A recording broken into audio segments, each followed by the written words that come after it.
ಎಲ್ರಿಗೂ ನಮಸ್ಕಾರ.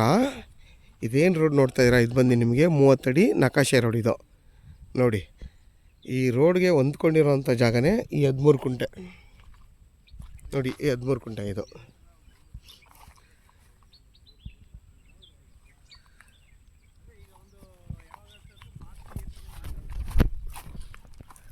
ನೋಡಿ, ಇದು 13 ಕುಂಟೆ. ನಿಮ್ಗೆ ವೆಸ್ಟ್ ಫೇಸಿಂಗ್ ಬರುತ್ತೆ. ಕ್ಲೀನಾಗೆ ಸ್ಕ್ವೇರ್ ಆಗಿದೆ ಜಾಗ. ನಿಮಗೆ ಬೆಂಗಳೂರು ಮೈಸೂರು ರೋಡ್ಗೆ 1 ಕಿಲೋಮೀಟ್ರ್ ಈ ಜಾಗಕ್ಕೆ.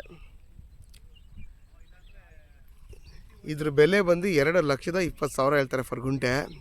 ಯಾಕೆಂದರೆ ಊರು ಪಕ್ಕದಲ್ಲೇ ಇದೆ. ಊರು ಒಂದು ಅರ್ಧ ಕಿಲೋಮೀಟ್ರಿಗೆ ಊರಿದೆ. Bengaluru Mysuru road 1 kilometre. ಆದ್ದರಿಂದ ಇದನ್ನು 2,20,000 ಹೇಳ್ತಾರೆ. ಯಾರು 15 ಕುಂಟೆ 10 ಕುಂಟೆ ನೋಡೋರಿಗೆ ಇದು ಒಳ್ಳೆ ಜಾಗ. ಆರಾಮಾಗೆ ಇಲ್ಲಿ ಬಂದುಬೇಕಾದ್ರೆ ನೀವು ಮನೆ ಕಟ್ಕೊಂಡು ವಾಸ ಮಾಡ್ಬೋದು. ಏಕೆಂದರೆ ಕರೆಂಟ್ ಎಲ್ಲ ಇದೆ. ನೋಡಿ, ಇಲ್ಲೂ ಇದೆ ಕಂಬಗಳು. ನೋಡಿ, ಇಲ್ಲೆಲ್ಲ ಮನೆಗಳಿದೆ. ಯಾರಿಗಾದರೂ ಬೇಕು ಅನ್ನೋರು ವೀಡಿಯೋದಲ್ಲಿ ನನ್ನ ನಂಬರ್ ಇರುತ್ತೆ, ಕಾಲ್ ಮಾಡಿ. ಆದಷ್ಟು ನನ್ನ ಚಾನಲ್ನ ಸಬ್ಸ್ಕ್ರೈಬ್ ಮಾಡಿ, ಲೈಕ್ ಮಾಡಿ ಮತ್ತು ಶೇರ್ ಮಾಡಿ.